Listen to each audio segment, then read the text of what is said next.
it's wild to me that your dad is remembered as a groundbreaker, an iconoclast, a legend.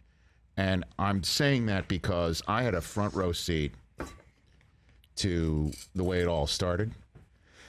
And I was there quite a bit when your dad felt anything but, like Stuart Scott felt anything but in real time as a groundbreaker and an iconoclast. He was literally just being himself. And this is the message I would give to anybody, is that you just keep believing in yourself. You keep believing in yourself and who you are and how you're going about it, and let the chips fall. And I think if we had told him back in the day, you know, from 96 to 03 when I was there and I was doing SportsCenter with your dad, if I was telling him, hey, you know, one day you were going to be remembered as the guy who broke ground and absolutely reinvented the way a lot of people did our job, and you will be remembered that forever. And people, there will be legions of people who would be wanting to be you, and they're imitators of you, essentially. If I told him that, he would have had two answers. One of them would have just get out of here. And the other two would have been damn straight. He'd have been like, damn straight.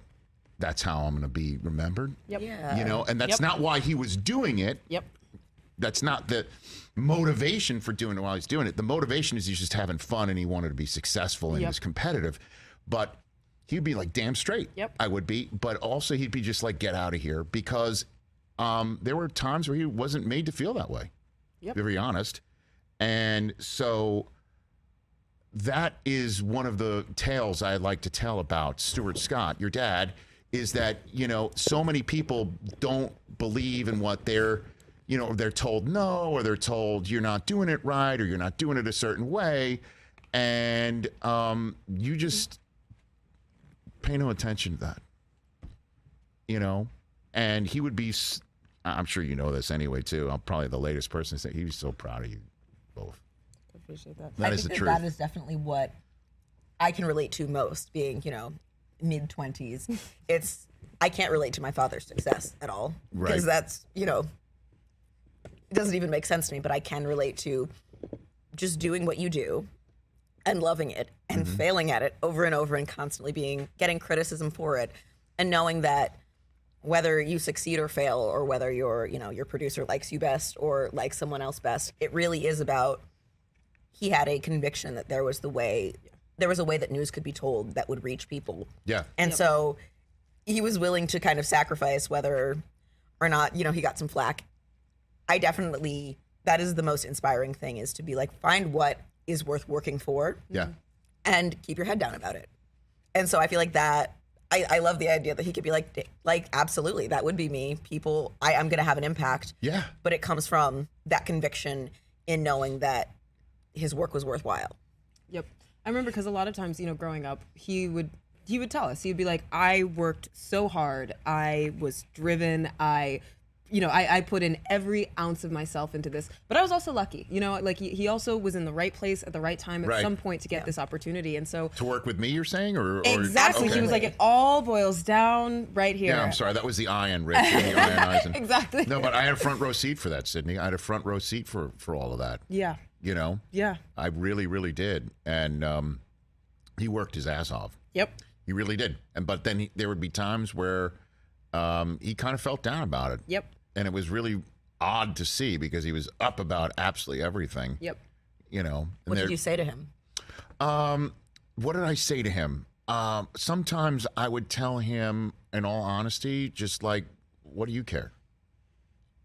And then he would kind of give me that look, saying, yeah, but you come with a different set of, you know, tools, resources, or upbringing, or, you know, basically you're a white guy. I'm not gonna lie. I mean, like, that was the sort of thing. And then he would just do like a Def Poetry Jam lead-in anyway. And people, that was it. Do it anyway. You know what I mean? He would do it anyway. Exactly. And then he would get like frustrated. I'll tell this one last story too. I'm going through my greatest hits with his daughters, Chris. Yeah, as you should. Is that, you know, one time we do, we go to a commercial break, and I had just done a line from the latest Seinfeld episode. Yep. Going to break. And so everyone on the floor laughs, and we're off camera, and he turns to me, he goes, "What was that?"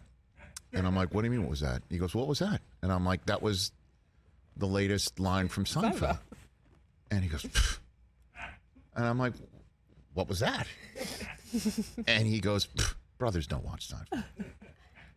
And what he was telling me is like, so I'm doing this lyric, I'm making this reference, and I'm the one who's coming across as outside the norm.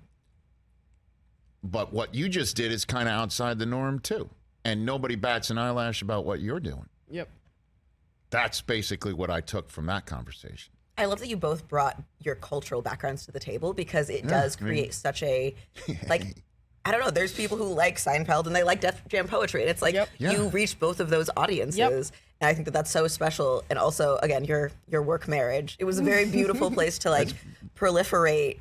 I don't know, I feel like sports is culture and culture is sports. So oh, no question. And you're very kind to say that, because half the time I had no idea what your father was saying.